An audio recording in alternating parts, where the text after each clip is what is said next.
Welcome to turning a moment into a movement.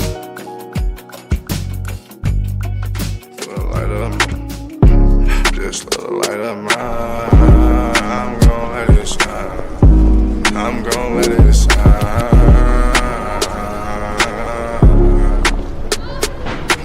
This little light of mine, this little light of mine, I'm gon' let it shine.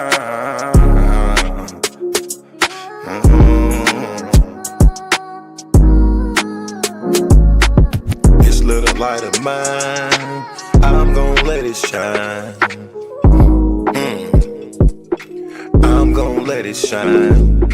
This little light of mine, I'm gon' let it shine. I'm gon' let it shine. Oh Lord, just let it shine. This light of mine, this light of mine. Oh Lord, would you please just let it shine.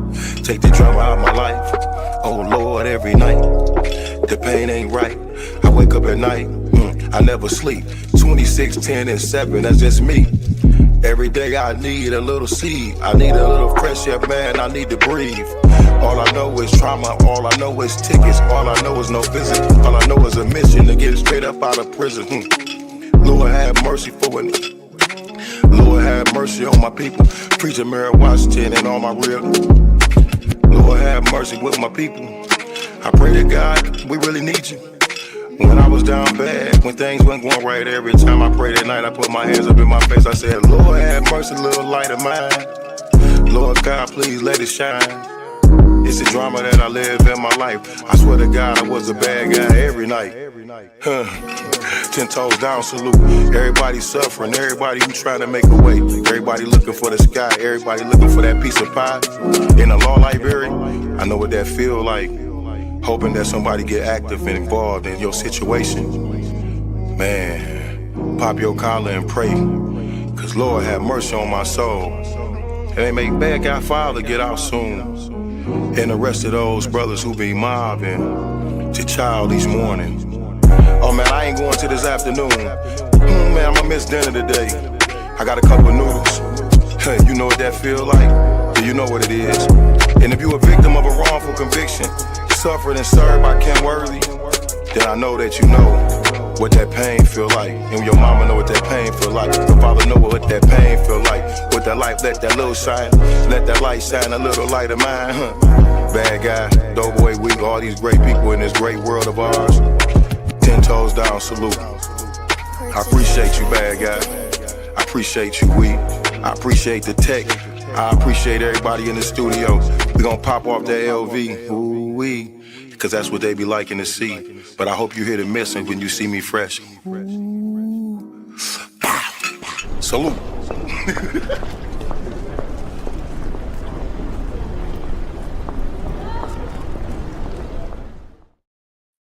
Greetings, everyone. Thank you for joining me today for turning a moment into a movement. I am J Love, your host, and I represent also the Justice for Gerard movement. And this whole podcast platform was inspired by that movement. Gerard was my son who was wrongfully convicted of a crime he didn't do. And because of that journey with him, and I met so many other people that had the same story. It was on the same journey. And so I created this platform to come here on Fridays to talk about wrongful convictions and injustice. And so thank you for joining us. And thank you, Larry Smith, for that song, our new theme song for this year.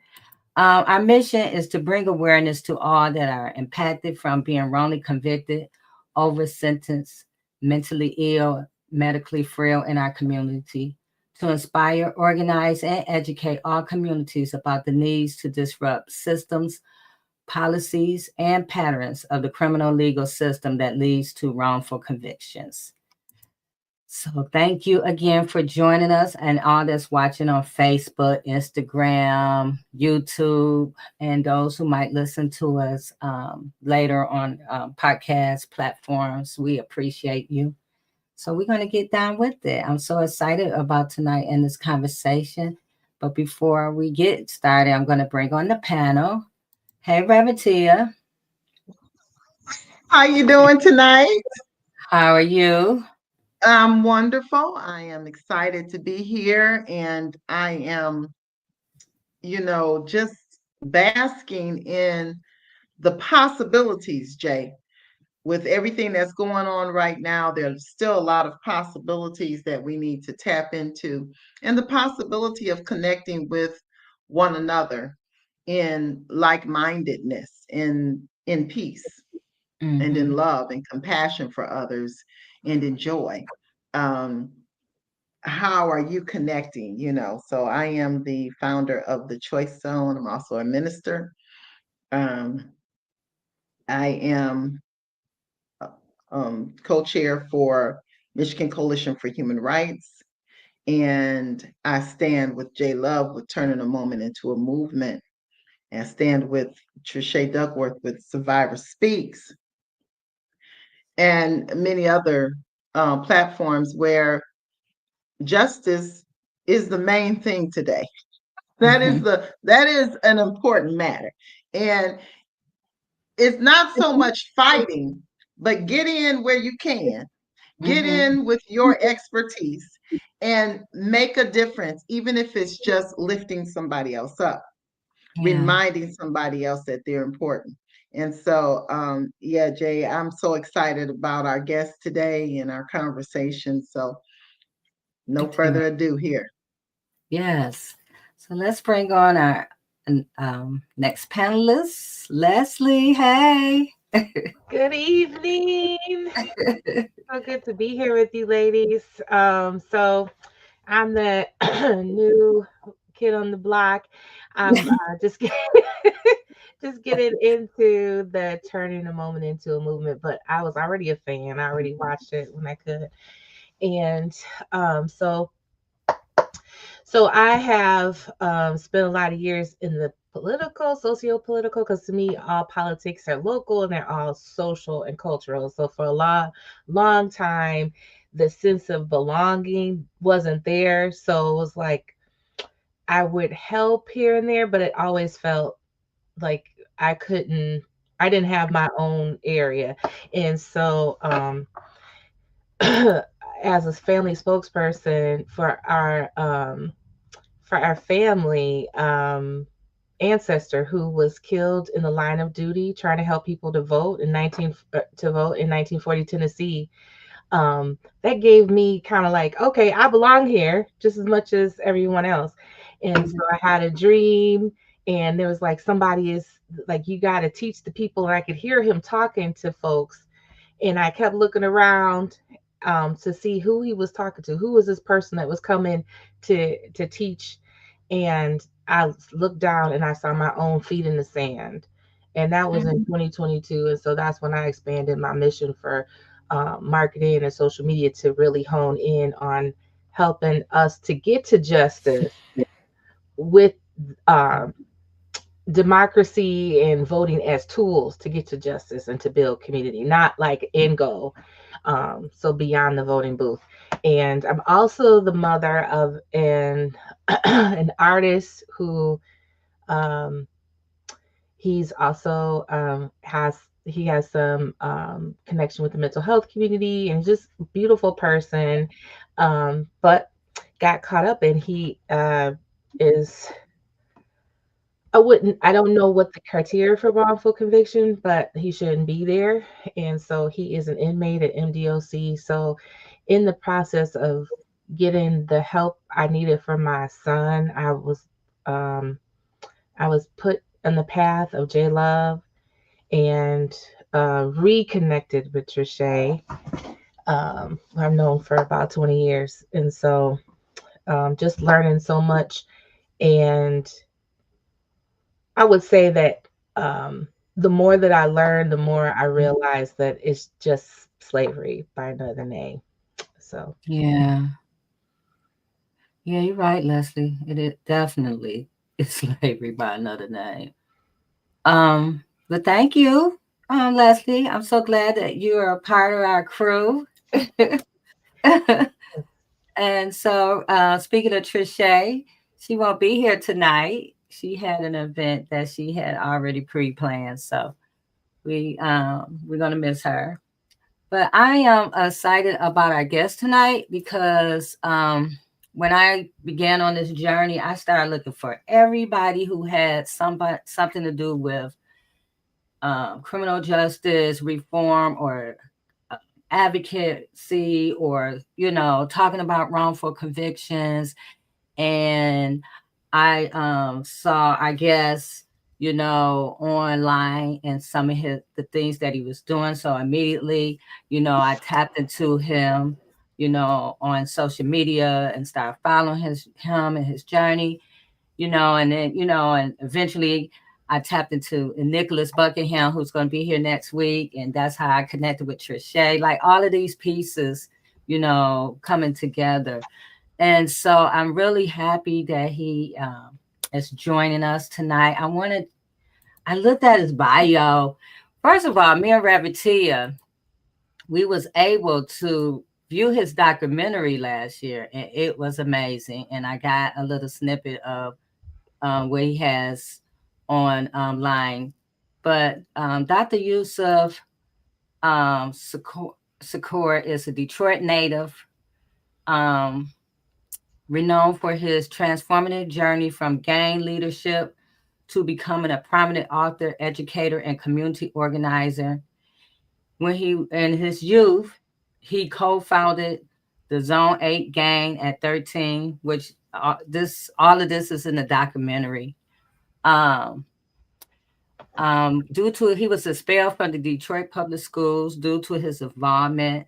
At 19, he was incarcerated for a crime that he didn't do. And I'm sure he's going to talk about that. During his imprisonment, he met his father for the first time, who was also incarcerated. And that is because of that encounter, it inspired him to pursue his education and personal redemption. Um, and so I'm so glad that I want to bring him on right now so he could tell us more about himself. Dr. Yusef Shakur. What up, though, ladies? Hello. Thank you for having me. Only thing I would add to that is I'm the son of Ava Joe, native Detroiter. Via my mother, I'm a second generation Detroiter. My father, I'm a first generation Detroiter. And also, I think what get missed in analysis about prison, black men, black boys being incarcerated. And I just turned 52 last Saturday, or this past Saturday. So my 52 years, we're talking about generations that was raised by single mothers. And when we look at incarceration, we tend to start the narrative related to black men and fathers. Mm-hmm. And I'm not trying to create a comparative analysis, but the absence of black mothers and the sting that comes with it, also the association of the stigma of welfare women or welfare queens who gave birth to welfare babies. So if the mother is stigmatized or devalued, what do you think what happens to the children? And this policy of mass incarceration came right on the heels of the welfare policy that undermined the black community. So that's sometimes, I don't know if people kind of get what I be thinking sometimes, but that's where I'm at with this conversation. Thank you all for having me. Thank you. So how would you like us to address you? Dr. Yusef, is that good? Or how do people call it? What do people call you? I just do the doctor when when I need to put respect on my name. Okay. Other words, now you can call me Yusef. Wow, I'll call you Dr. Yusef. or you can call him the revolutionary. Wait, what do you say? Oh, definitely revolutionary. That. Mm-hmm. Yeah, that's the revolutionary. He's amazing. That all by himself. Mm-hmm. So, yeah, we're excited to have you tonight. So, how long have you been away from prison? January 3rd, sir. celebrated 24 years of being home from prison Oh, okay. after doing 9 years. Mm-hmm. So this conversation we having tonight on the heels of everything that's going on, even today, um, I'm gonna bring that little flyer on here right quick. Even today, we see this. Mhm. uh, Trump deletes the database from tracking federal police misconduct. Mm. That means, again, we back, you know, full circle to where he said he wanted to give him absolute immunity. If you're erasing, the database that was created to track all of this foolishness, Mm-hmm. we're going backwards from where we was with the George Floyd thing, before Mm-hmm. George. And before that, so um, so you've heard about the courthouse burnings in the South. Um, so throughout the South, like when my great grand uncle, who was the Albert Williams, he was actually abducted by the sheriff elected at the time, and because of how he dealt with the black folks and got them in check, he was elected 3 more times. And then like his brother-in-law was the DA. I mean, it was like they had it all sewn up. And so what a lot of courthouses did, because it had been like years and years and they were asking for those records, they would just burn the whole courthouse up and say that it was a fire. So this like getting rid of records, that's why we don't know how many people were lynched. We don't know how many people, were um, we don't have documents to prove the land was ours. A lot of stuff is gone. Um, and so that's the first part of getting justice, is having, a record. Records, right? And I'm Yeah. and I'm sitting here and I'm frustrated because I hate that this happened, but I also wondering and maybe I'm off base, but why are we more proactive? Like why did we allow the only database to be in the hands of people who do not like us? Mm-hmm. Yeah. Yeah, and it never left their hands. They had to get it in 2022. We submitted all that. You know what I'm Mhm. saying? Yeah. Yeah, I like that picture, Malcolm. Yes, we got to give Ahmad. Today is the day he was taken off this earth, right? Yes, Dave was assassinated. Mm-hmm. Mm-hmm. Yeah. Mm-hmm. I Um, have. Go ahead, Leslie. oh no, I was just gonna say, so I'm just thinking about, I haven't seen the documentary, but just, what I was able to get from like the tidbits, whatever, when you say like growing up with a single parent, um, so what do you feel like if you had a father in the home that you wouldn't have had the same trajectory? That's a loaded question. Mhm. And if you asked me that question 15 years ago, I would have said yes, unapologetically. Um, and the reason it's a loaded question because it's a patriarchal question, Mhm. and where it denotes the social dynamics. Like, all three of y'all have children. Like, didn't choose to raise the child by yourself. You was neglected or abandoned. And the question is always asking, can a woman raise a boy be a man? And in my opinion, I don't think that's the right question. The Right. right question is, why is she left to raise the goddamn child by herself? To me, that's the right question. That's right. And so what we don't analyze is, okay, my mother, many of you all like, oh shit, I got a job to do. I can't wait on no Bobby or David. You said you love me, but you ain't here. My kids still got to be fed. So the point I'm trying to make is, women, in particular, my mother, she still did what she had to do. Was it all good? No, but she loved me. She protected me, and she fought for me. And if you only got so many hands, something gonna fall through the cracks. So I fell through the cracks on some levels. Saying to make the assumption if my father was there, that would have made things better is not necessarily accurate. Mm-hmm. You know, many stories of fathers being there. They're present wise, but they're not there emotionally. Yeah, just only physically, right? Yeah, and again, this is not the universal case. So it could be either or. But the point when we make those statements, we deny the reality of black mothers was abandoned, and they was left to hold the fort down by themselves. Yeah. What? Oh, says, what did he say to the conquerors? I missed the comment.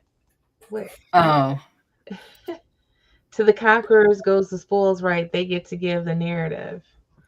Mm-hmm. And I mean, the narrative is just so much deep. I mean, I don't, have you guys probably seen the movie Claudine? Yes, mm, that was so Which, good. yeah, Hmm. what you think about now is a very, very powerful movie. And I think many of us missed the boat in that movie, which was how the welfare system was created to push mhm, black men out. right. But then the narrative is black women substituted and wanted the welfare. No, that's not what they wanted. They wanted by means to be able to take care of their families and assist, but it was a system that created an either or dynamic Hmm. Yeah. Hmm. and So stuff. if we, oh, sorry.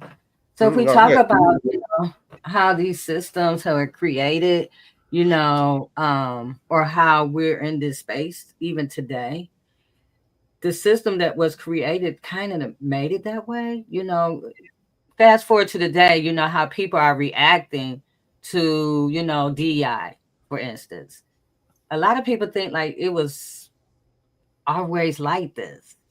Everything was, we was getting jobs because of our merit and, and or whatever, and not because of our skin color. And which was no, people were like you piggyback to Claudine, needed these government programs because of they couldn't get jobs. So the jobs they got were, service jobs or, very low paying jobs.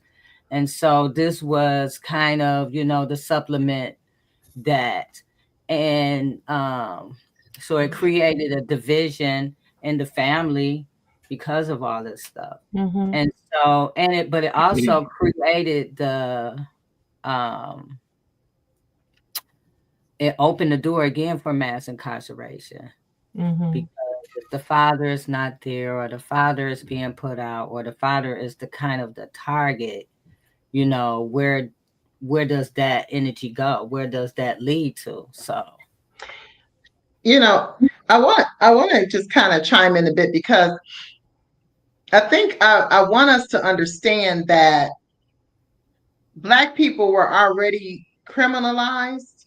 mhm, And so even if you go back, when you look at the history of Black communities being disproportionately targeted, if you look at the Black codes, there were codes that we had to follow mhm, because we were Black.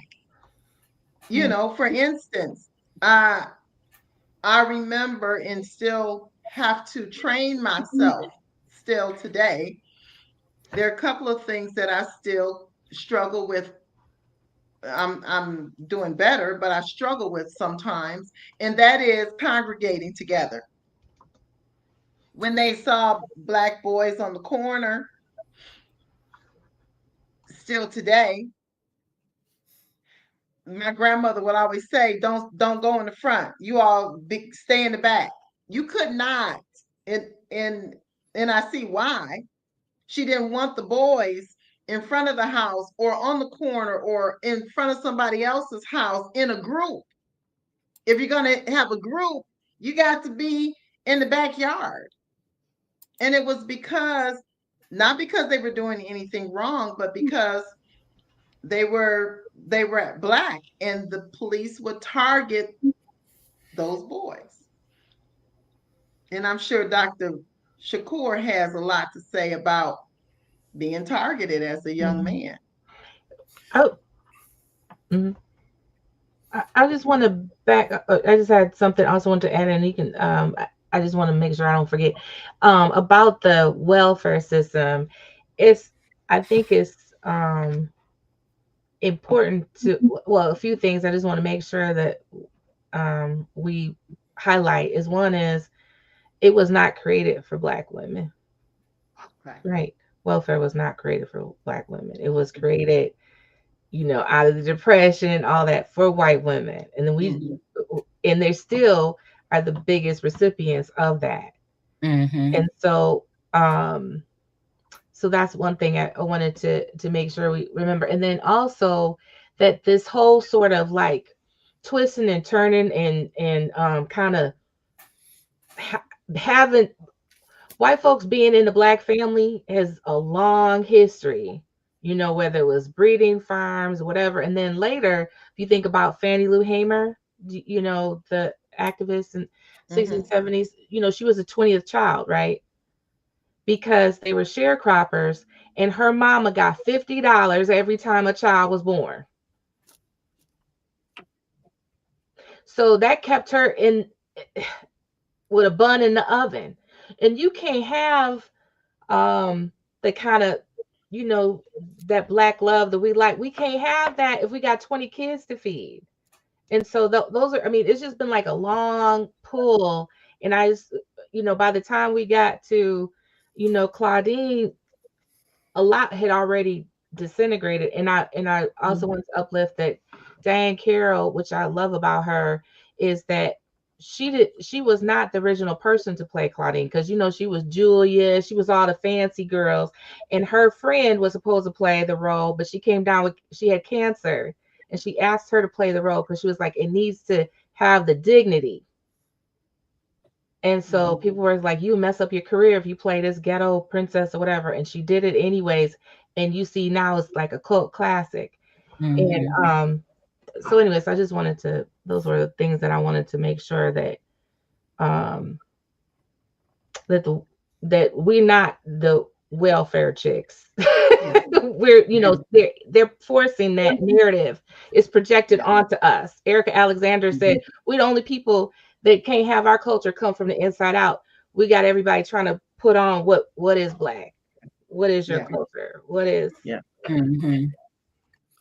So, what I like to point out in the backdrop of the things you guys acknowledged, the Jim Crow, the Black codes, welfare system, what has been consistent is Black women has been at the back, right?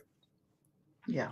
When you look at our struggle, we've always framed it through Black men.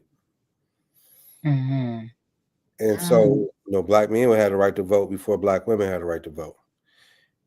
And I'm just like using these sequences just to make the point of, and it's not the father that give birth to the child, it's the woman that give birth to the child, it's the woman that carries the child for 9 months, and et cetera, right?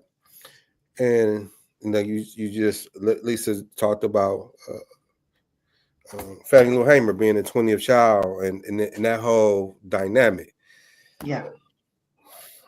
And her mother pretty much, excuse the framing, was a mute.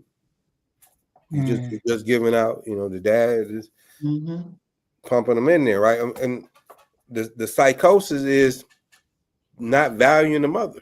She's shit. So if the mother is not shit, what do you think the children is? And that's the point I'm like, we don't look at. Again, this is not a for me a comparative analysis between Black men and Black women. I'm just trying to add a framework. It's on top of that. I agree with you. Yeah. And I'm third generation single parent. So I grew up with people thinking like, oh, let me help you so you won't, fall through the cracks because you're single. But I would say my male cousins had it harder, you know. And then, for me, this conversation is, I think it's still relatively new, and I'm just like pushing it. It's something that I've written through my dissertation.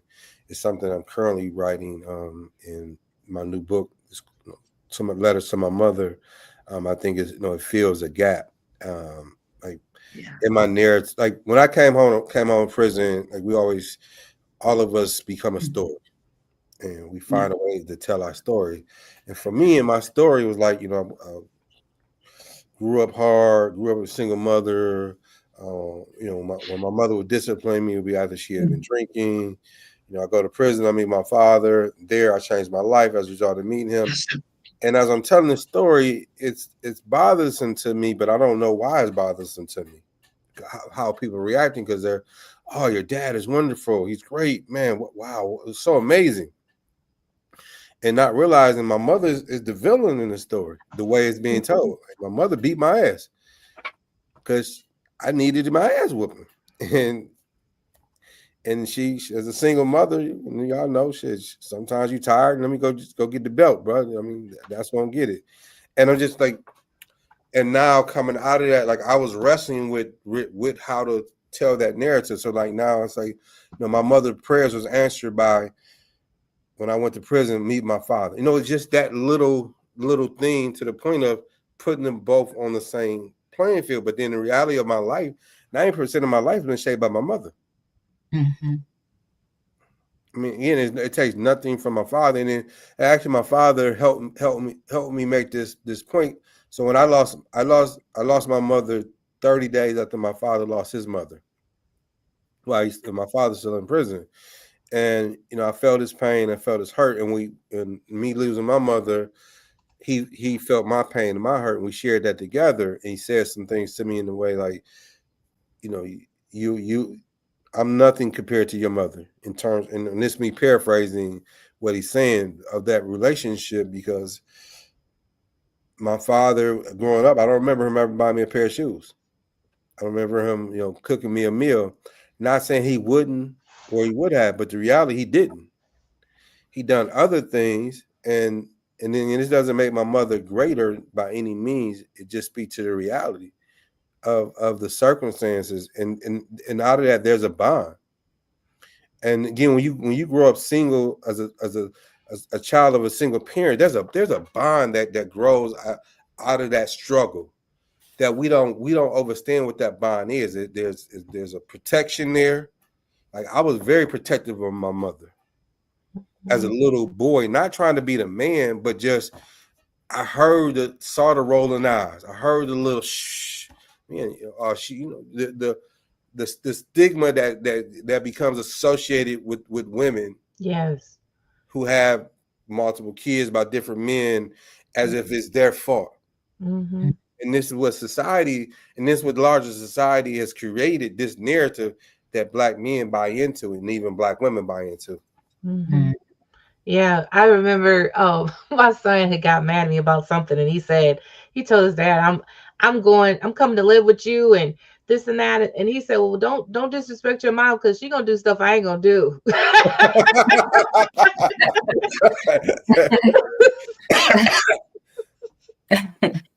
But even like, it's so easy for us to do that. I mean, when my mother would make me mad, I want my daddy. Mm-hmm. Where the nigga at then? Go find him. Shit, I've been looking for him too. I need a break. You know what I'm saying? Exactly. Yay. But again, the patriarchy, and I'm not like, I don't think patriarchy is bad. It's just how in this country it creates unevenness. And like you say, kids, boys and girls, first thing they, where my daddy at? Or say daddy before they even say mama. And but the mamas gonna fed them first. Hey, this country could put a bad stain on even good concepts. Exactly. Yes. Yeah. And what's funny is that in our culture, it's looked down upon not looking at the history, not seeing that, how the women were raped and used to continue to produce labor through having children. But now you have people at the helm of the nation with how many babies mamas? A Right. lot. Mm-hmm. Right. And all of a sudden now that narrative has kind of, It you shift. know, It's not even a narrative anymore for them. right, It's not. It's right. still a narrative for us though.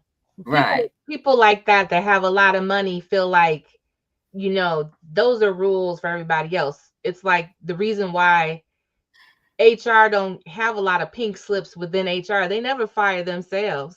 To be there's an Right. imbalance with male and female because we have been programmed. That's right. Mm. That's Mm-hmm. right. I mean, I and even looking at the fact that how many people with a fraud record, if you have fraud on your record, how how often is that taken off your record so then you could be over fiduciary responsibilities? mm-hmm. No. I know people who were 17 with a fraud conviction, and that is not coming off because it was in another state. They refused to take it off, and yet at the helm of our nation are fraudulent people. I'm just saying we Mhm. need to we Yeah. need to wake Yeah. up. With under so I did a lot of get out the vote kind of stuff last year, and one of the big questions that young folks all ask, like, it's so unfair, like this guy has uh 34 felonies and I got, uncle in jail for weed. You know what I'm saying? That kind of thing. Mhm. And so I don't want to get too far into the weeds about necessarily like how the process worked, but I think I'm curious to what you would say, because that kind of rage, if it's not balanced out, can also put you in the path of, kind of being marginalized and not getting the Mhm. support you need as a young man. Um, at least as well. See. I have a video, you guys. Okay. Okay. Top 7 issues facing the Black community. Issue number 3, mass incarceration and the criminal justice system. Black people make up 13% of the U.S. population, but 38% of the prison population. The system over-polices, criminalizes Black youth, and hands down harsher sentences for the same crime. The school-to-prison pipeline and racial profiling keeps Black communities trapped in this cycle of incarceration. But we're changing that. So how does Unity for Black Progress solve this particular issue? Well, we invest in Black-led organizations that are fighting for criminal justice reform, or organizations that are preventing youth from entering or re-entering the criminal justice system. We support programs that mentorship, that provide education, that provide second chances. We advocate for policies that dismantles the school to prison pipeline and replace it with restorative justice initiatives. Because justice, it should be fair, not based on skin color. So let's break the cycle, uplift our youth, and fight for real justice together. Mhm. Yeah. Like that. Yeah. So basically, he was just breaking it down for us. Despite being Mhm. only the 13% of the population, Black Americans account for 40% of the people that's incarcerated, right? And so when we're talking about mass incarceration, when we talk about, having these conversations, Mhm. a lot of it has to do with policies and systems and that has been created to target mainly our communities Mhm. when we're looking at this. Yeah.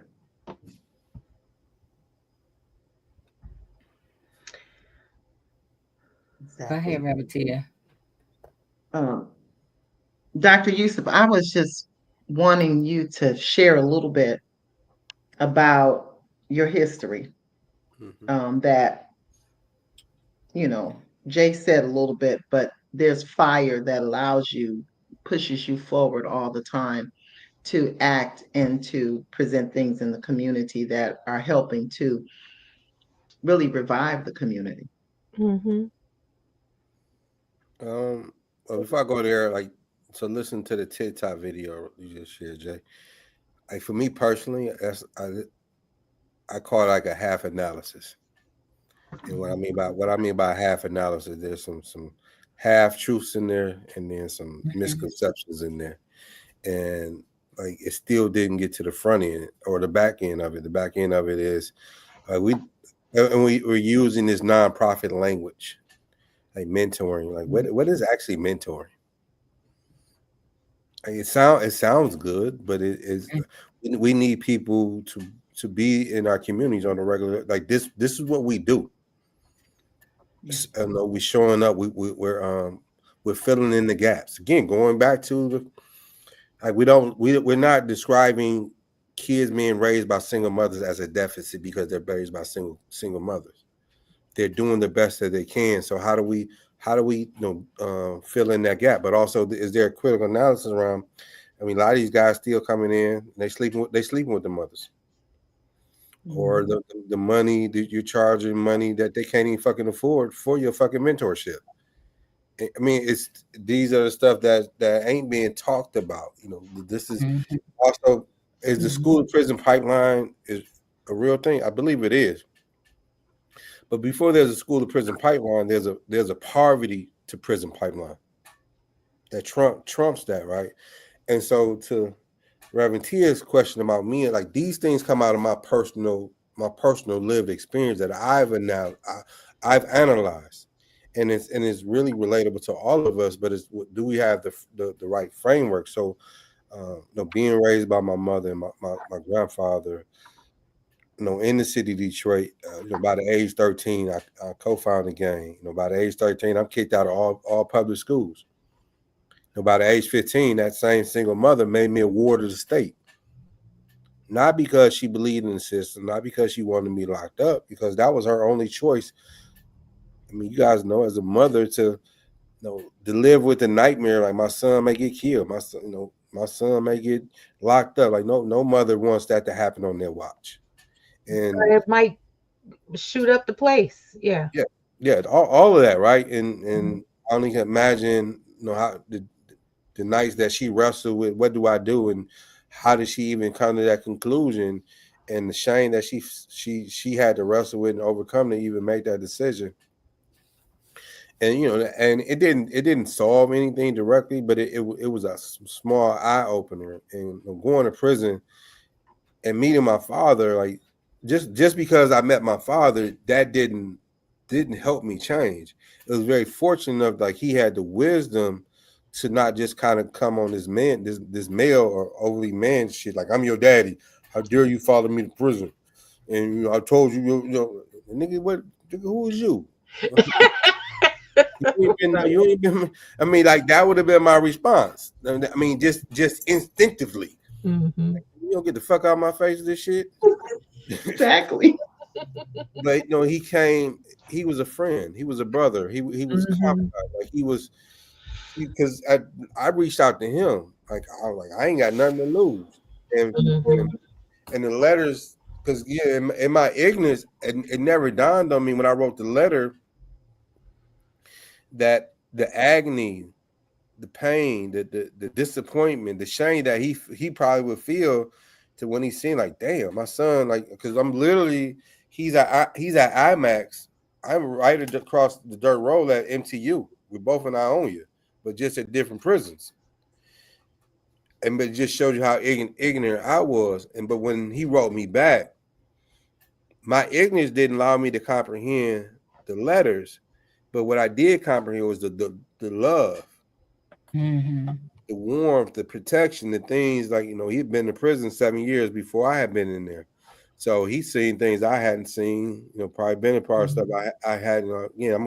I'm a not 19-year-old naive, full of warrior spirit thing. I'm just tough and I can beat everybody and shit. And that ain't the case. And I remember a year later, us being at the same prison. Him, we walk in to our housing unit, and he says the greatest gift that a father can give his child is his precious time. And up to this point, I've neglected you and given my time.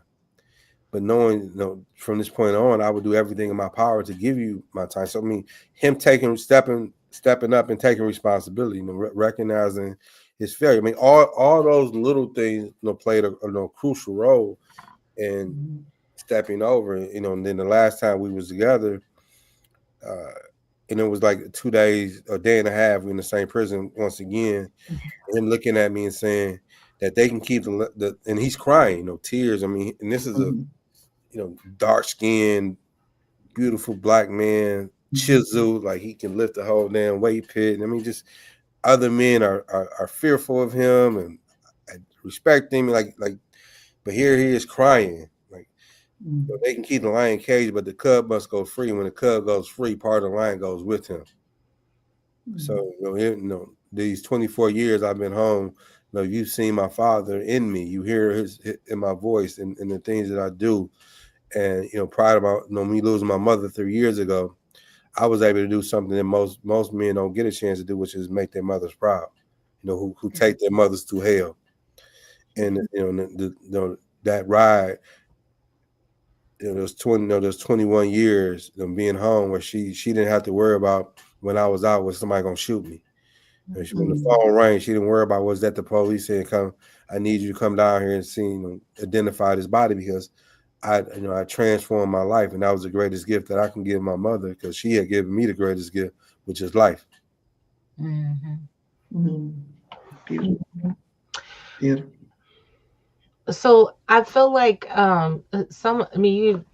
you like better than a feminist. A little joke I have with some of my friends, they call me a black feminist. So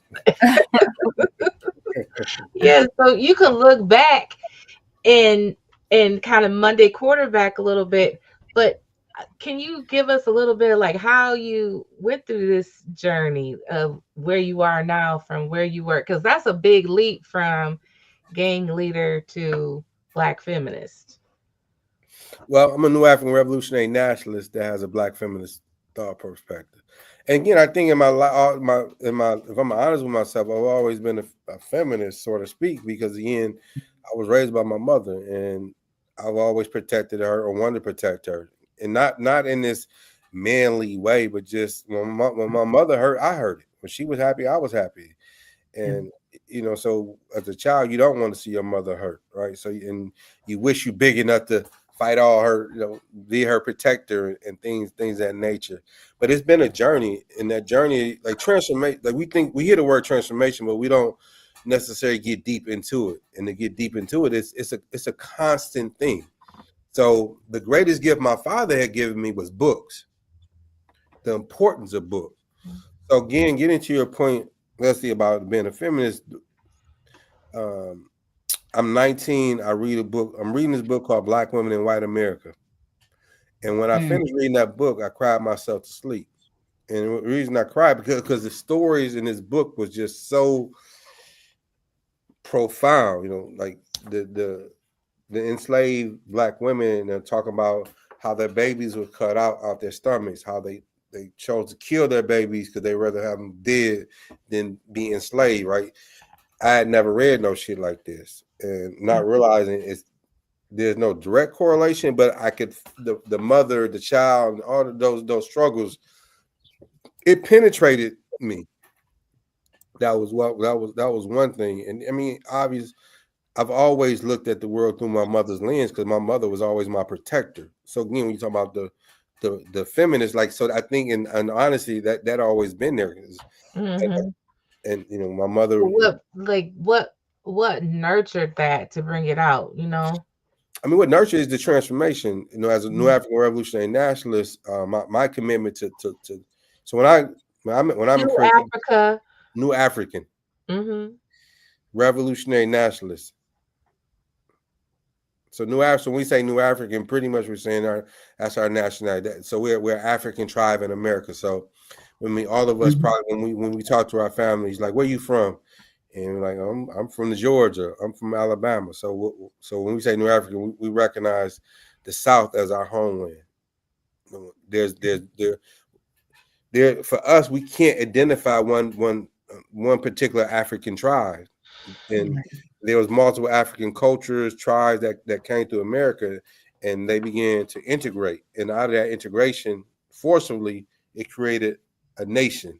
So some folks in Detroit started that and called us. So that's what I mean by that. But it's a continuation. But also, like, I'm reading, I'm studying, I'm examining. I'm questioning. Like, I see the Black Panther Party as a model to become a new human being.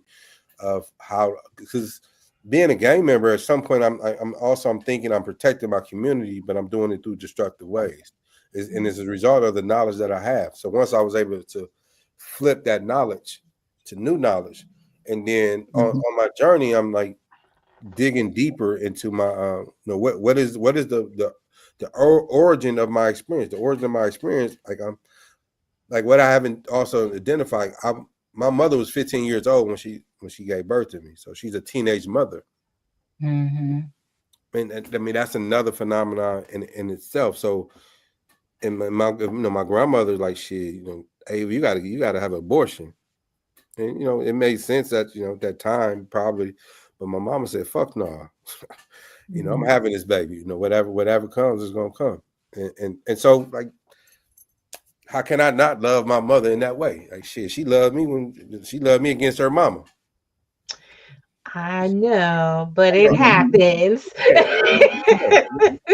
And two, I think, realizing there's always been this challenge for African people in America to try to be like, to try to prove like we're like you, we're good, we're trying to prove ourselves, never ever getting there. In some ways, yes, but never really honestly being looked at as, you are supposed to be here, you are a citizen, a citizen of America. It's always been this great divide. I think too, during the era that you were a teenager, a lot was going on in Detroit in regards to targeting Black boys. And I know that, you can speak on that, to help our listeners really know what was happening during that time. Yeah, man, I want to read something to you guys. I'm just excerpt from this book. I'm like, let me find something real quick. Bam, And then also Dr. Clay said, what do you think about the FBA? I think they're full of shit. Okay. What is the FBA? Well, fundamentally Black Americans. Okay.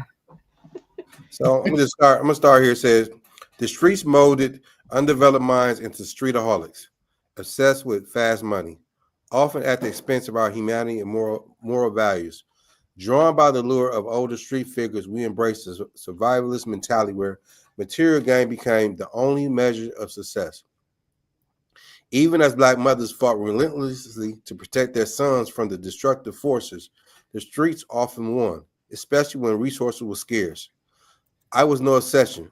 I remember storming into our house one day saying, "Mama, I want a pair of the new Levi pants and the new Jordan shoes." You gave me a look like I had lost my mind, but still you engaged my demand with a question. So about how much are these pants and gym shoes you want to buy?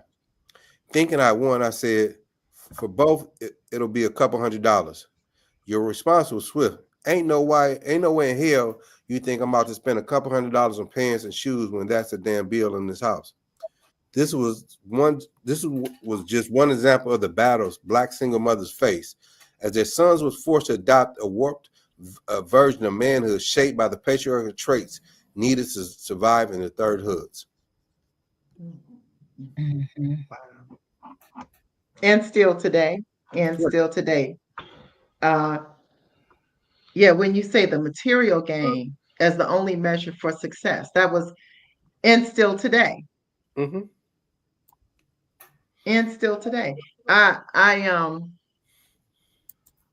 and I remember boys, young boys joining gangs that had, they had means, they weren't regarded, they were probably, some of them were middle class, but it was, when you say it like the measure of success, then even middle class wasn't successful enough for young boys at that time. Right. Well, because yeah, but also yeah, I had someone say to me one time that anybody wants to be part of the success they see, and we don't, like, internally, we don't honor middle class success. Like, who we see in the Black community is either you poor or you like Jordan. Like, there's, like, when's the last time that, you know, there's a celebration over somebody who's a Black physician in the area or something? You know what I mean? We don't talk about Black doctors and um, Black people who made it, or even the car mechanic. My great uncle, I remember in River Rouge, he had a car mechanic shop, and he used that money to send all his kids and grandkids to college, but he didn't, like, the family didn't put him up on that same kind of pedestal as some of the family members who, like, traveled and did, like, white collar jobs. You know what I'm saying? It's not So attractive. yeah. That's not manly. That's nasty. That's some real work. But again, when you talk about like doctors and lawyers and things, when we go before integration, we live. Those individuals lived around the corner, next door to us. Unfortunately, many of our kids, even myself as a youth, I never talked to a doctor until I got shot. Never talked with a lawyer until my black ass was arrested. Oh wow. These are some of the first orientations that we're having with individuals of so-called success. But then we got also like this the class dynamic. There's a part of my book I talk about, and again, as a single mother, raising kids in the so-called ghetto. Like we there's a disconnect that we create amongst our own, and that has not always been the case. But there's always been an internal struggle amongst us too, though, but not to the point it is today. But the narratives that's created to make you think success is a basketball player, or Right. a celebrity. That's Because they can be those real. narratives, right? They don't have And to so, change the way they talk. Yeah. Well, I mean, and so I want to say real when quick. I mean, when you think about today's time, as soon as a guy signed a $20 million contract, that's the first thing we talk about. mm-hmm. So then it's always been associated with money, but those money now it's ballooned. Yeah. But it's also like they seem like, I remember I see it now, the young folks, like, they're considered like real ends, like, what's the one that Sierra's married to? Russell, whatever. Russell Wilson, the football player. Okay, yeah. They stay calling that man a simp. What is he doing besides take care of his family and making money? But they all, because he doesn't speak the way that they expect athlete to talk, or you know what I'm saying? Or it's that old saying, we like bad boys. Narrative. Shehab Jackson, who's pretty involved here in this area, he says lots of suburban Black kids gravitate towards gang culture because it's the most cohesive expression of Blackness available to them. That makes sense. But also, what we got to keep in mind is when we talk about gangs, not all gangs are created equal, and they've evolved from the original origin. I mean, a lot of gangs was just cliques, neighborhood guys hanging out. I mean, early black gangs was created to fight off white gangs that was harassing black folks, and then once they got rid of that threat, they turned on each other. Other gangs started creating, or I mean, a lot of it was like us four, right? We on the Moment is a Movement podcast before you know it, like that's the Moment and Movement crew. And that's just how certain gangs have started. It's like that. You take on that identity and shit. Right. Yeah. But for us in the beginning, we were just hanging out, just doing podcasting. I see that. Yeah. So but now, but it's so many other factors too. Like you have hip hop, like Lil Wayne is a blood. Is he? Yeah. He's been an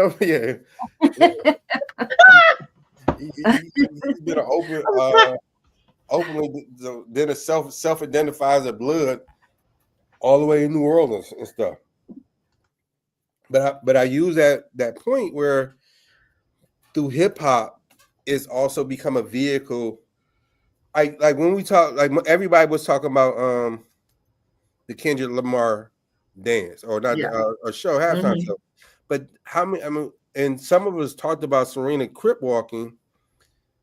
But did we literally look at it in a deep way? Like, I mean, she's crip walking as if like that's legit. That's a gang. Yeah. Like, I mean, Snoop, you can go to fucking Walmart and buy Snoop clothes. I mean, his gang attire. You can go to Walmart and buy his gang attire.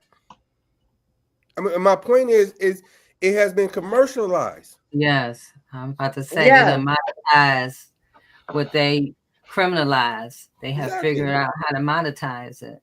Right. I mean, this just how deep this shit is.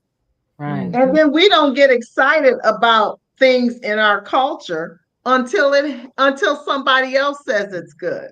Until from the outside of us, they say, oh yeah, that hip hop, we can, it is just mind-boggling sometimes when I just see shorts on all these different cultures that have gone into the African culture, and they're doing our dances. They're singing the song. When at one point, my grandmother too, we could not dance out in public. Right. It was shamed. It was not proper. It was not proper. I mean, not out. You know how people will just hear a song and be like, "Hey, that's my." Yeah. I wish she would. I wish Mary Wallace wasn't having it. And so, in some ways, in some aspects, we did not take joy in the public expression of that dance. Now the other thing to that is back in the day, I know I'm not the only one who grew up learning and teaching different routines just with my cousins, not because we were going to be on TV, not because we're going to go and try to become famous, but because a new song came out and that deserved a new routine. And so we would practice that routine for hours. And I mean, you would think we were going to go live, but we actually just enjoyed that process. I think that we are at a pivotal point today where we need to begin to enjoy one another, enjoy our culture, and that needs to be important to us more than somebody else lifting it up. It's time for us to stop waiting for somebody else to say, oh, that's good. Oh, no, that's not good. Judge us. You know what I'm saying? Go ahead, Dr. Yusef. Now, I was going to say, you made me remember, what was that Kenny? Oh, yeah. Little shit, little tree. There was a version that you couldn't say. Yeah. Yes. To your point, like, and we knew we couldn't say that. But again, there was rules. There was morals, and I couldn't come out when the street lights. I had to get my ass home. Like, I was running to get home. Now, but we say culture. Our culture is so infused in another culture, in this society culture, that has put us behind the 8 ball. And also, you have younger kids having kids, and all, like there is no our infrastructure has collapsed in relationship to the oppression that still exists. Yeah, and I think too it has collapsed because we stopped honoring it. See, because, and I tell people all the time, you cannot blame outside of yourself. First, take. I mean, we want police to be accountable. We want all these systems to be accountable, but we need to take accountability for what did we let fall? Where did we drop the ball as far as grandmothers? You know, what happened to Big Mama and the aunties and the Madirs that would have structure in the home, that would teach, that would show you what's important, and then that way we would just garrison our youth with the ideals that are important, even if it's, you know, I was talking about this before, but the Ma'at law, even if they knew the Ma'at law, even if they knew, they need to have some kind of structure from within them that helps to guide them, because they got it there. But if you're just totally infused with the world and what everybody else is doing, then you're constantly trying to be like somebody else. You're not listening to your purpose or anything that's supposed to come out of your own heart, out of your own mind. Mm-hmm.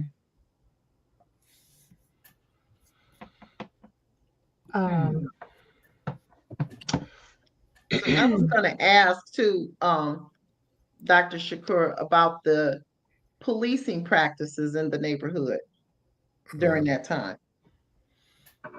Well, for me,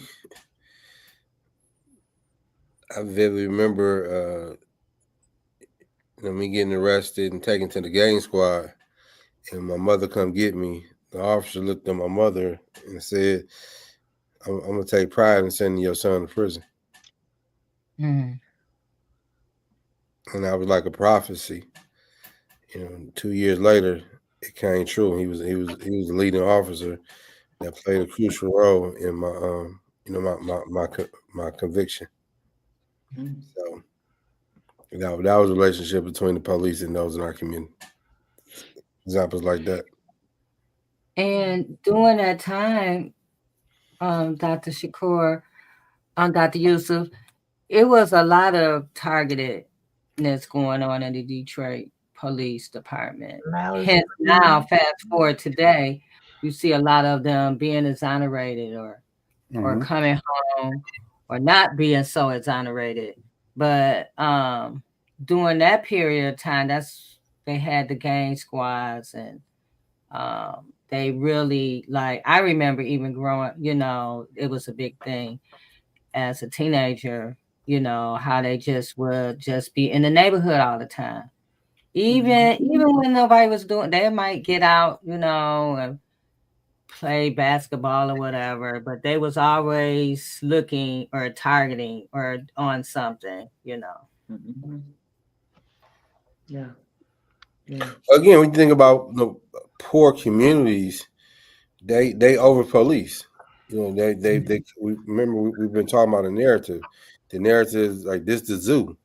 Like you come in with a certain mentality and things. I mean, and the black cops was the worst, because again, this was middle class individuals think that they had made it, like where we made them look bad and whatnot, or they didn't want to.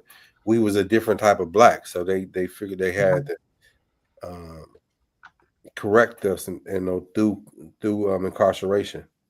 Mm-hmm. I have a video that takes me to this video. In this small town, 99% of people arrested are black. Cops use traffic stops for money. Officers pressure women for sex. So when this attorney got arrested, instead of paying for a release, she chose jail. But why? From goon squad cops to black residents secretly buried behind a jail, Mississippi's criminal legal system has already come under scrutiny. In Lexington, 99% of people arrested are black. After she got arrested while filming a traffic stop in June 2023, civil rights attorney Jill Colleen Jefferson flipped the script. Jefferson refused the opportunity to pay a $35 processing fee in exchange for release.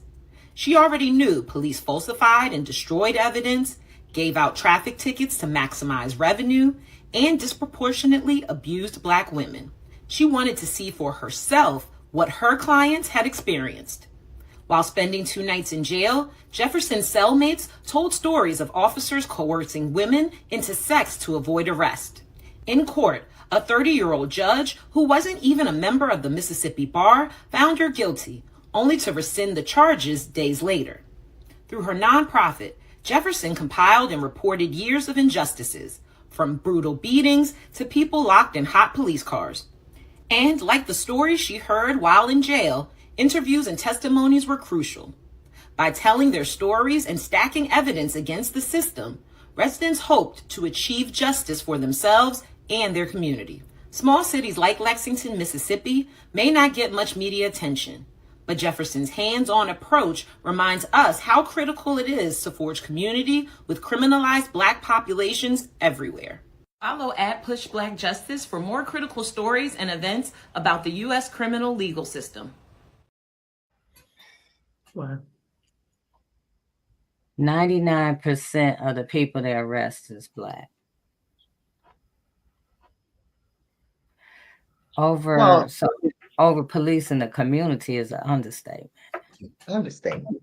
And the thing about it is, even when we show this information, and even though lawmakers will see the disparity, I need people to understand they don't care. If you're looking for somebody to care about your behind, it's not going to happen. They don't care. They know the numbers. The numbers have always been like that. That is the expectation. And that's why we have to go after policy. Yeah. Dr. Shakur, now were you involved in the juvenile system during those times too, where many lawmakers and people within the system actually benefited economically for investing in those facilities? Well, unfortunately, many of us, we start off in juveniles. So, and then that's pretty much like your orientation. I remember, going to Maxi training school, and that was nothing like a baby prison. And ultimately, most of all the guys I was in Maxi with, 4 or 5 years later, we run into each other in prison.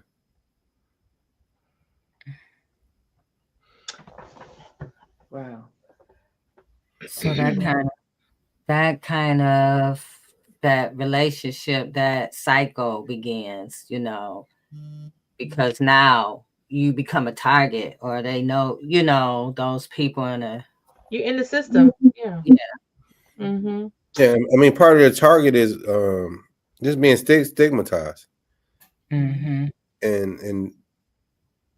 And you accept it, because what can you do as an individual? And it's like a self-defeating prophecy, so to speak. And that's why it doesn't belong there. So, we lost a couple of children. They were funeralized yesterday in the Detroit area, where the story was the mom was living out of her car for a few months with her children, and 2 of them froze to death. And initially, they started a criminal investigation and everything, and realized she had really done her due diligence to try to get them homed, or somewhere out the cold. And so I'm just thinking about it, because that's the thing. Like, we can, if we look at it as a tragedy, it makes it like, what can one person do? What we're looking at, what could we have done differently for this person, as opposed to looking how systems.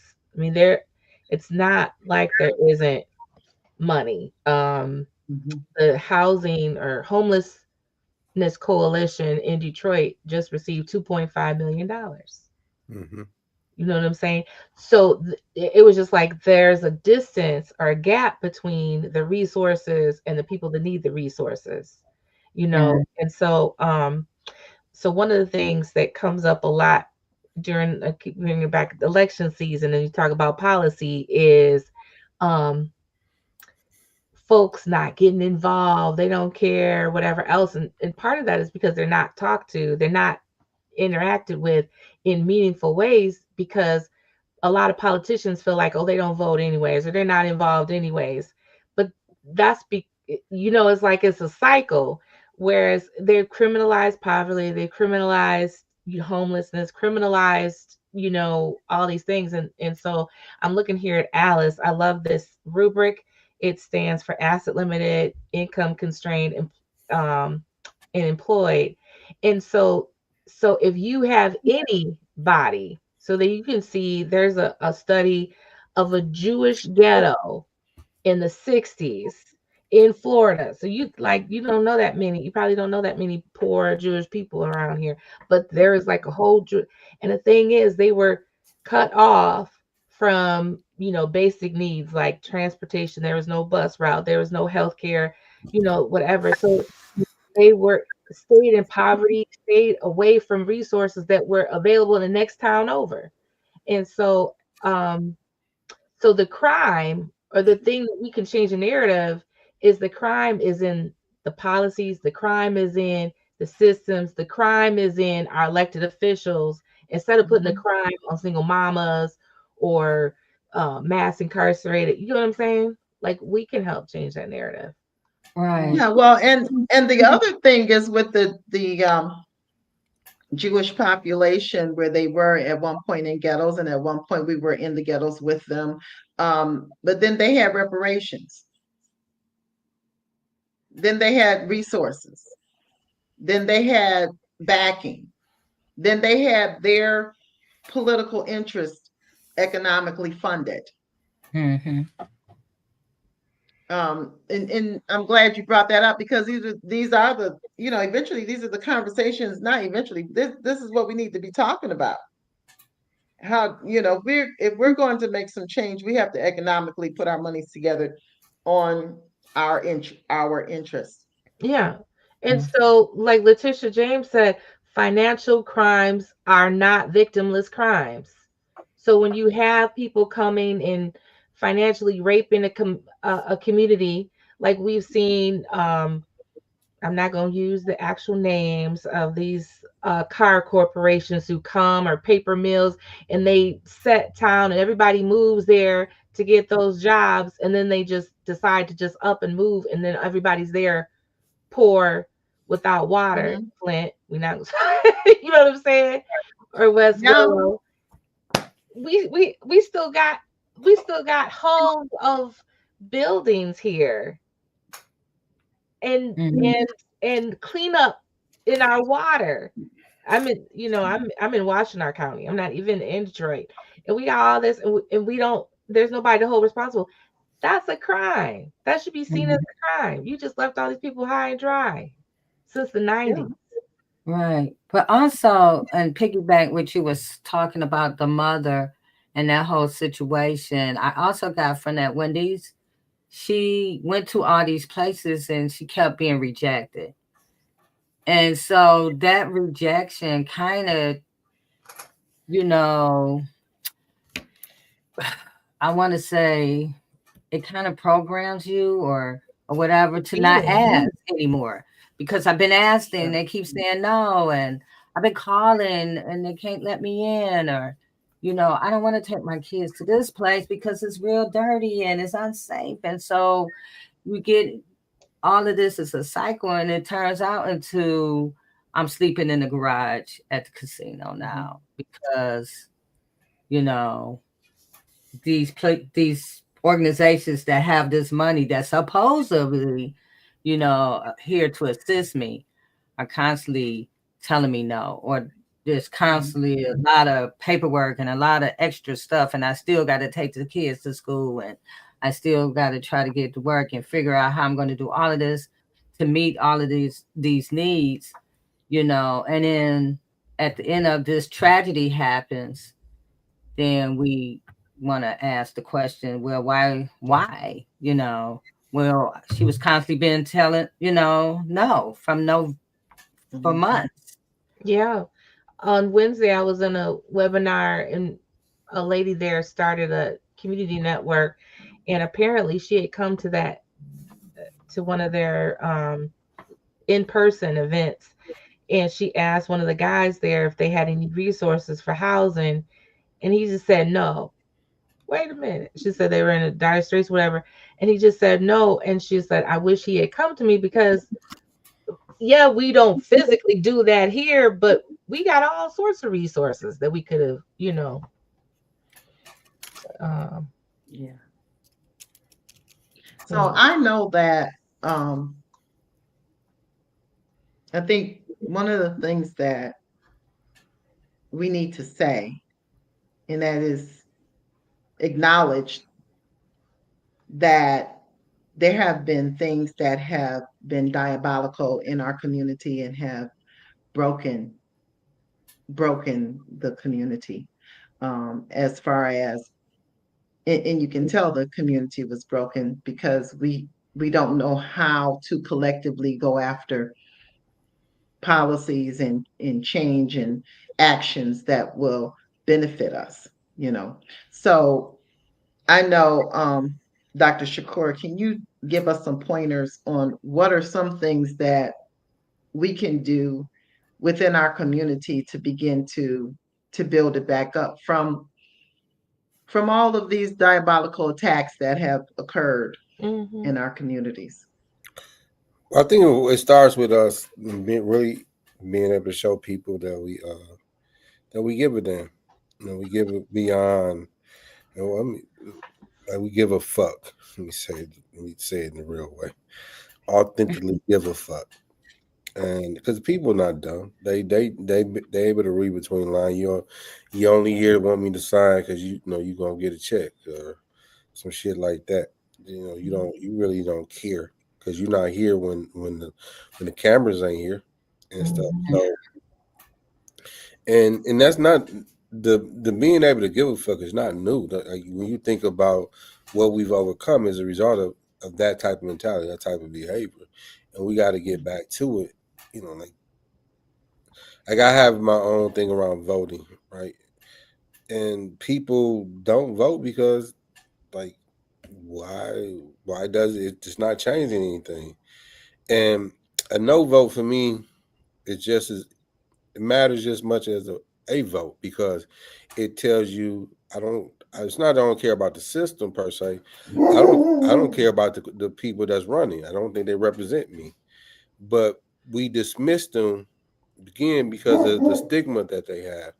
And we get lazy and not necessarily want to do the due diligence and because every person that runs doesn't necessarily is qualified to get my vote or even entertain my time because I like this upcoming election in Detroit. It's gonna be a hell of it's gonna be a joke, you know, in Mhm. my opinion. But I think we and I'm not again saying we shouldn't vote. I'm saying we should put more emphasis on organizing, reaching people. And if we do Yeah. that, and then whatever strategy, if that strategy is voting, if that like policy work is necessary. I believe that, but also I don't think we our due diligence in connecting people to be able to get over the hump. And we fly in and saying we need this and that, but we don't figure out how to connect it to people to be able to see how it can change their material condition. Mhm. Mm. I mean, so as a community, if we're organizing, right, and so we got all these people that want to run for mayor, like just some you never even heard of, right? They're just coming from everywhere. So our duty as citizens, you know, is to do our due diligence by, doing educating and figuring out what we want as a community, um, to hold these people accountable, not letting them tell us what they, feel like Mhm. is the answer. We are supposed to give them what we feel like the things are, what it is that we need, or what it is that we're looking for, or what systems or things that we want to replace or vamp up or whatever. But it does take having these conversations and organizing people. And, because they're going to be showboating in a few months for this August primary, and people are really burnt out right now with this whole Trump thing. The people are really like disconnected, and they're upset, and so how are you going to get people back, you know, focused, because your local elections really do matter. What's going on Mhm. locally, like, it's really important, because you can kind of, if you're focused, you can kind of get what you want locally if you come together. So how do Yeah, you do? yeah. When they, what the saying is, when they go low, we go local, because um, it's just, I think some of so much of it is education. Like, our media focuses on national elections, national policy, national legislation, and meanwhile, they don't have a bit of interest or information on what's going on next door, and everything from where they place a street light or don't, it's all there. The kid gets killed at the bus stop or whatever. you know if you push and you go outcry, all of a sudden, like, there was a little boy that was killed at a bus stop a few years ago. They got so much stuff they got, but he was of, somebody that cried out and everything, and they family had a little money, anything, anyways. This so much stuff, I'm like, gosh, it's like in the middle of the street, it's a stop sign, then it's a change in, like, you got to go from 45 to 25 out of nowhere, and then it's like a flashing blinking thing. It's all this stuff because one child passed away. And his communities of the Asian community, they say, that's not acceptable. You know what I'm saying?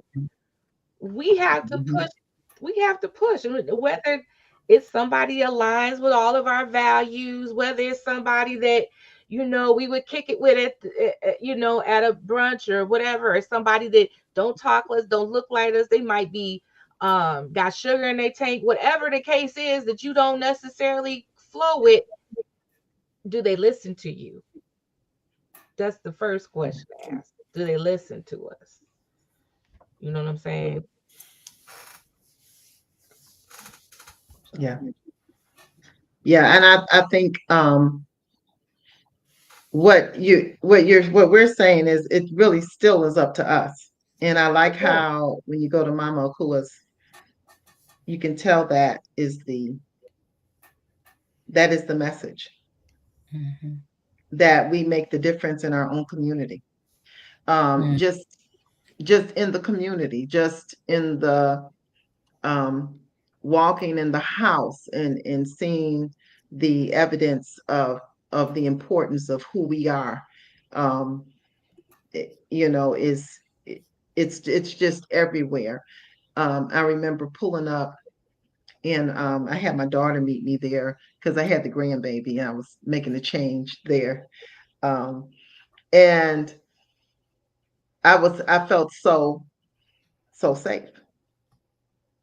And my daughter, who was was not familiar with that area of Detroit anyway, she said, "Does my brother know you're out here at this hour?" Well, no, I didn't think about calling. I'm grown, right? But I told her, I said, "You see that man walking the street right there?" She said, "Yeah." I said, "Well, there's no need for me ever to be afraid." I said, "Because he loves his community and it shows. And Mhm. I'm safer here than anywhere else." You better say I it. said, because that's Dr. Yusef Shakur. And she said, well, okay, I guess I won't tell him. I said, girl, go ahead and tell him if you want to. Mhm. Mhm. But But that's I thank you, Dr. Yusuf, because you do bring that presence, Yeah. yeah, and it shows in the community. yeah. It really shows. We need That more. house, yeah, that house, everyone should experience it because even in the bathroom, me and Reverend T was in the bathroom, and I was just was like, so much history is on the walls, and so much was unspoken history that, Oh, you been to his house? Hmm? You been to his house? Oh, It's a community. It's a community house. house. oh, Yeah, it's Yeah, amazing. you gotta come. You gotta go. yeah. It's to me, it's historical. It Yeah, reminds you of what's important. And if you just go there and just walk the house alone, you come out feeling like I am somebody for real. right. Where is this? You know Northwestern High School at? Oh, No. no. So it's Oh, she's not it's from off Detroit. West Grand Boulevard down the street from Motown. Oh, She's okay. not from Detroit. I know. I just found out about Little Wayne. Lord have mercy. That's what I was trying to think about landmarks. So yeah, Yeah. I know where Motown, Motown is. Henry Ford Hospital. Okay. It's down the street. But yeah, when you come out, when we left, I felt like, all right, Black Power, Mhm. because you go in and you just like get a dose of it, the whole energy of the house, the whole, just even going up the stairs, the pictures and all the stuff, the artwork. It's phenomenal, Yeah, really. y'all gotta take me. Okay. Mhm. It's a lot of intentionality. Yeah, yeah, Can you tell me yeah. more about the house? Like, how did this house come about? I mean, so prior to the house, I used to run and operate what was called the Urban Network Cyber Cafe on Grand River in McGraw, my neighborhood. We ran that for a couple of years before it was forced to close. In the process, a house was given to me. It was a abandoned house, and it's actually on the block that I grew up on, and like literally down the street from my childhood house that we still own. And my mother lived in the house. So it took us 7.5 years to raise the money and to renovate the house so it's a 2-family flat. It's kind of, if you think about a cafe, you can come get Hmm. food, do co-working space or organizing. It's hard to describe. Like literally have to see it. Like the ceiling, I'll tell you, since we talking about it, like we took old wooden doors is on the ceiling. So like, What? Yes. Oh, I love that kind of stuff. Oh yeah, my yeah. goodness. Everybody, people walk in, they look up, and they first thing they might fucking they catch themselves like, like they're not fucking doors on the cylinder. It's like yes, It's sweet though. It's so sweet that, just the doors, and I'm telling you, you gotta experience, yeah, Leslie. you gotta see it.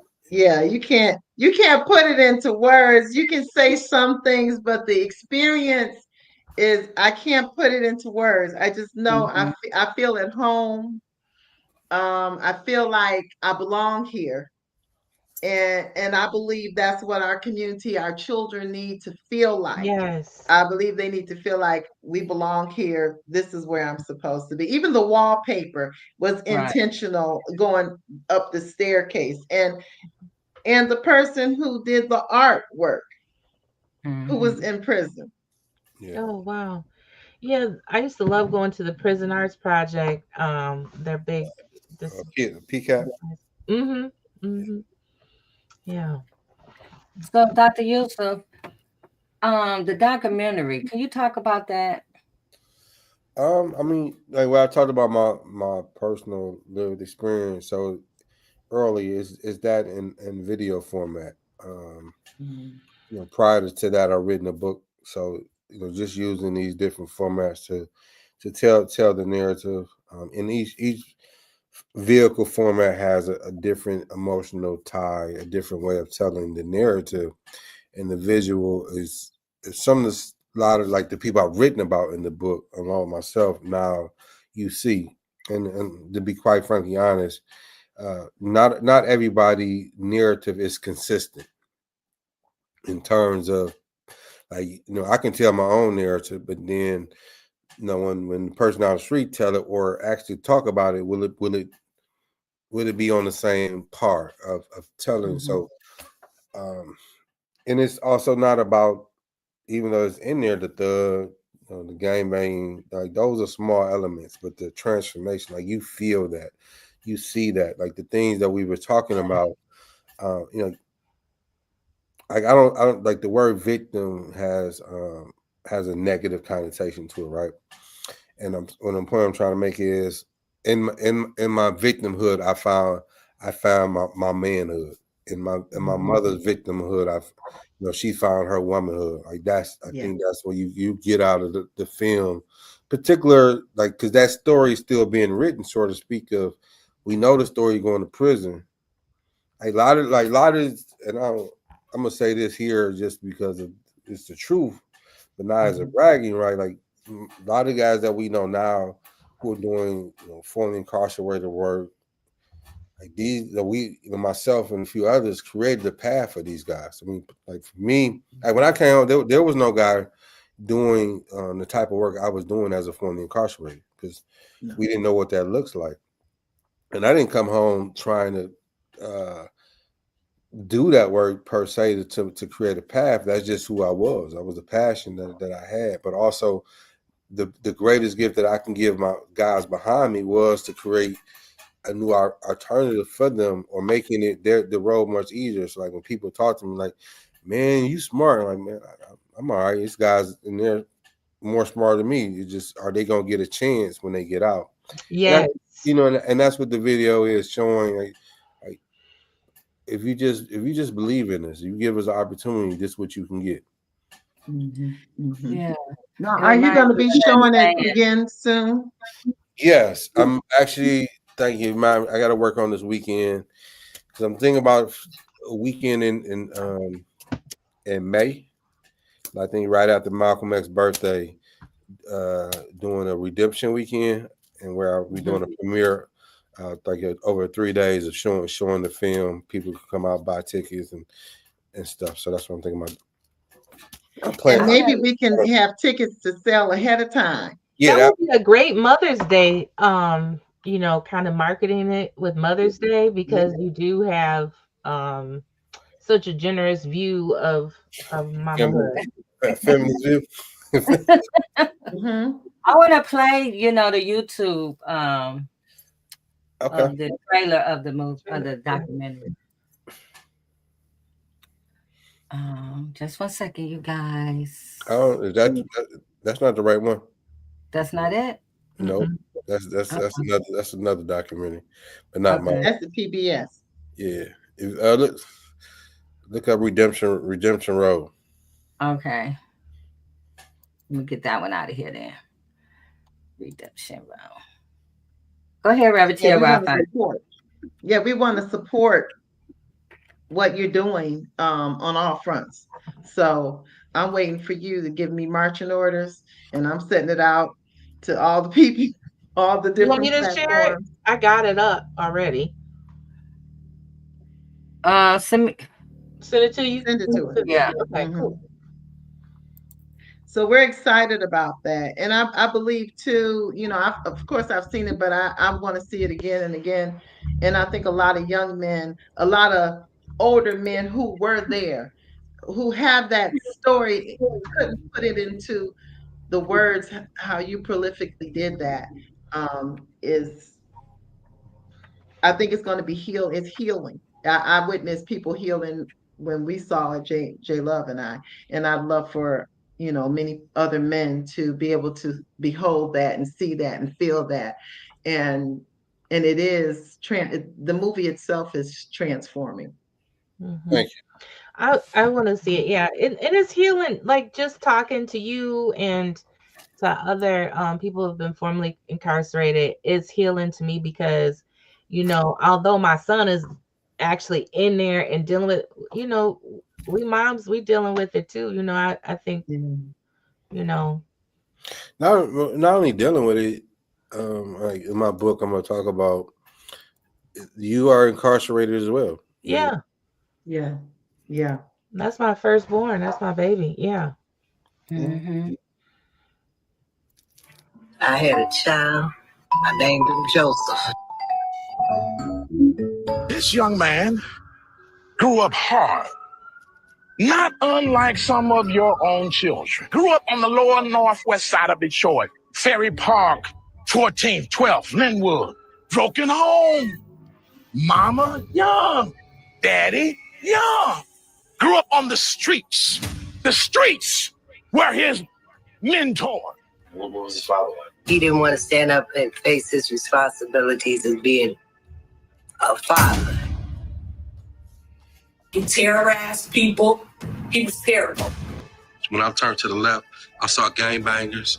I saw guys selling dope, and then to the left of me, I see prostitutes. I see pimps. For an 8-year-old, his hero is Spider-Man, Superman. My hero is Killer Mike. So when I become a gang member, it's a direct result because I see Doc Strange gang banging on the block every day. I'm basically signing up to destroy my neighborhood. Because I'm trying to be filthy fucking rich. I'm trying to be the drug kingpin around this bitch. He had did some shit to him, the niggas was mad, so they came up to the church shooting up at the church. Now, what type of nigga shoot up at the church? On the charges that Joseph was convicted for, I would have to say that Joseph didn't have nothing to do with that case. Yusef found himself imprisoned for a crime he did not commit.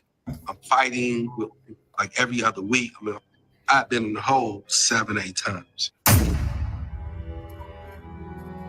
I said I was lonely. I was homesick. Throughout my life, I'd always been searching to these answers to these questions. So when he writes me back, I feel the love. I feel the warmth. It jumps off. The things that I've been searching for, things that I've been yearning for, I feel in his letters. Redemption Road is a gripping and authentic narrative of conflict, vulnerability, struggle, and atonement.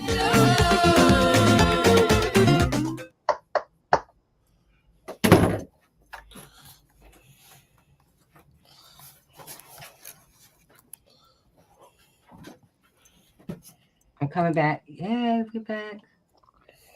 We're back. It's really good, you guys. I said me and Rabbit was like glued the whole time. It was. It's a really. Where do I find it? Well, it's not out yet. Oh, I see. We're going to have a screening in May. Okay. Didn't you have some awards for that documentary? Yeah, I just won honorable mention and then Black Film Festival. So they had one in person, and then also they had one online. And online, I was voted by the audience as the best documentary. Yeah. Wow. Yeah. Yeah. So this Loved has it. been a very good conversation. Oh man! Before you guys let go, I got one more thing to read to y'all. Okay. In this book. Let's see. In reflecting on how becoming a streetaholic led society to feed my black body to the belly of the beast prison, I feel compelled to offer a heartfelt apology to you, my beautiful mama, my ride or die who stood by my side no matter what. Although I was wrongfully in prison for a crime I did not commit, I acknowledge my guilt in other aspects between you and I. I deeply regret breaking your heart by co-founding the Zone 8 gang, endangering your life and that of my sisters through my reckless behavior, falling victim to social violations by the streets and succumbing to the addiction to the streets born from pain and hurt that shaped me into a streetaholic. I am truly sorry for these transgressions and for how my behavior likely caused you to question your role as a mother, leaving you in prison in my madness as a gang member. This excerpt.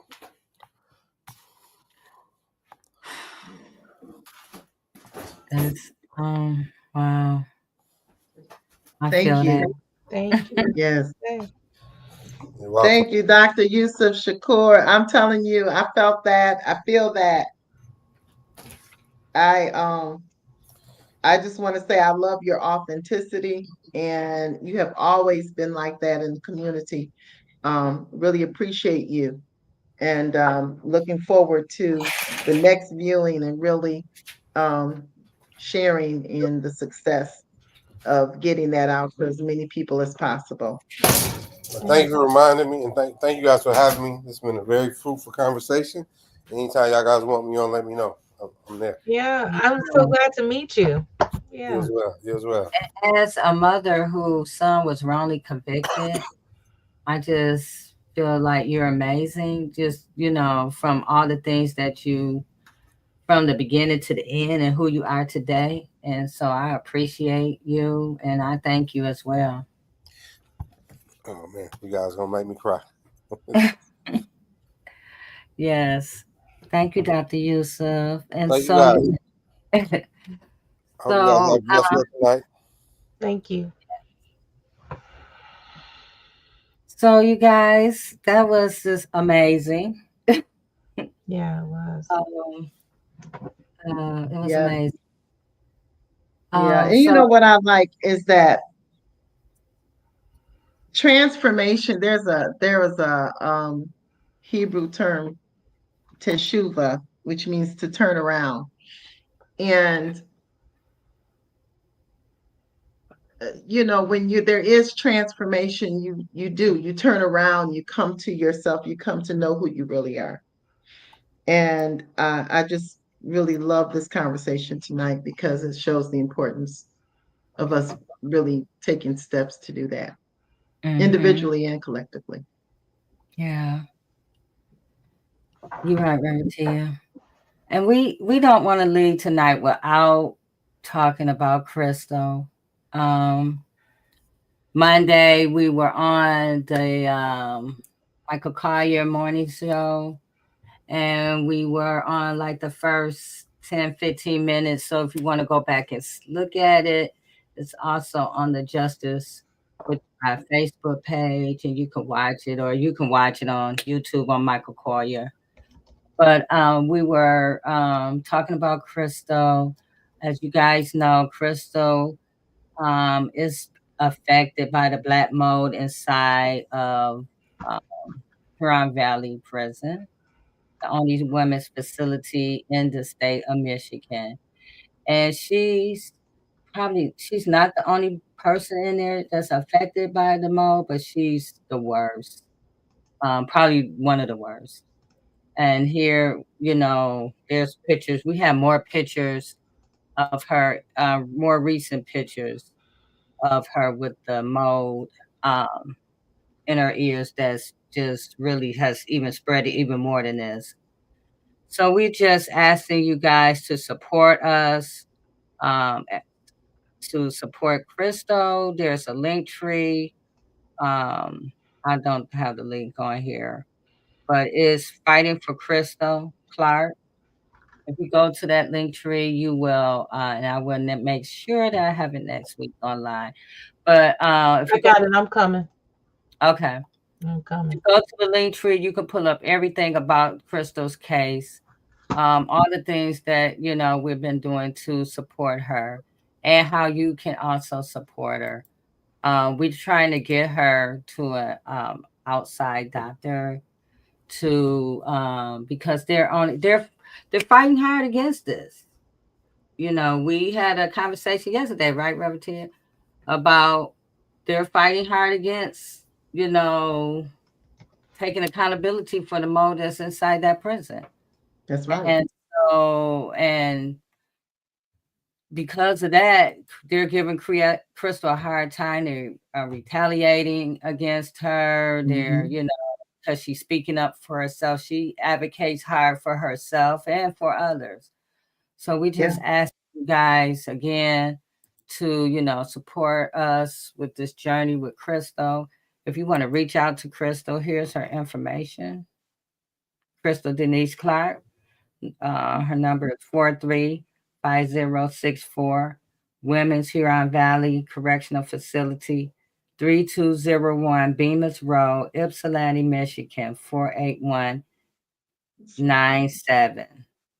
Again, Crystal Clark, Denise Clark, 435064. Women's Huron Valley Correctional Facility, 3201 Bemis Road, Ypsilanti, Michigan, 48197. And the link to the link tree is in the chat. So, do we have anything else to report, you guys, before we leave tonight? Nope. Yes, we do. You do. Yes, we do. One second. So for those of us in Michigan, the urgent call out, there's remember this one about take action now there's violation of privacy. Oh yeah. And stuff. Yeah. So because they're recording they have body cams, and now they're recording strip searches. So that's another thing. If they weren't prisoners, that would be like revenge porn, but they don't have any rights. Yeah. So we already know that could go downhill quickly. Let me see. Here's the information. And so we need to contact. Yeah. I see Jackson said, wow. Yep. That's what I said. Yeah. Let me get the link to the form. Copy link address. Come on now. Oh goodness. And then the thing about that with the strip searches is they want the body cams for the strip searches. What do they do during strip searches that they would need a body cam? Are they violating women? Is this to stop violation that has happened? I mean, what's the point of it? Even if they don't do anything, that's just too much going on. Yeah. They're already in violation, and now they're taking it, beyond, with these cameras, know. So. And sorry, y'all have the ugly links. I didn't have a chance to make the pretty links. So I also want to shout out. I just went on Instagram and I saw that it was on here. My Innocence Maintain. I want to shout them out as well. Okay. That's Aaron Salter. He's home, and we miss him, and hopefully, we get to see him soon. Yeah. Hey, Aaron. So yeah. So anyway, that's it. We'll see you guys next week. We're going to be talking about Black liberation and what that looks like in 2025. Well, our great friend of the show, Nicholas Buckingham from Michigan Liberation. And so that's going to be very enlightening. So we just invite everybody to come on next week. And you're right, JP. Should not be filming strip searches. We agree. It feels retaliatory because they don't like the fact they have to wear the cameras, but the cameras are supposed to be worn because there's been all these issues about people being treated. And so it's like, oh, since y'all want this, it's always got to be like a rebuttal. So it's as my grandma would say, it's kind of like retaliating because I got to wear this. Now I'm going to treat you inhumane with this camera, and since they're watching me now, so now they're going to be watching you. And so it's just another thing to keep you in this cycle of BS. That's right. All right, you guys. Well, thank you. Well, you guys have a good night, and let's see. And I guess thank you, JP. Great show. Mhm. Thank you. Thank Corn for the you. diagram. Yeah. Right, blood bluff. So yeah, we'll see you guys next Friday, same time, 8:30. Turning the moment into Yes. a movement. Good night. Good night. Just a light of mine. I'm gon' let it shine. I'm gon' let it shine.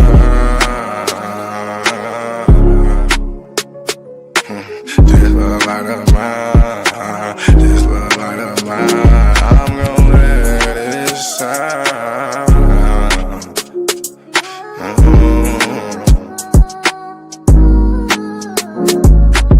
This little light of mine, I'm gon' let it shine. I'm gon' let it shine.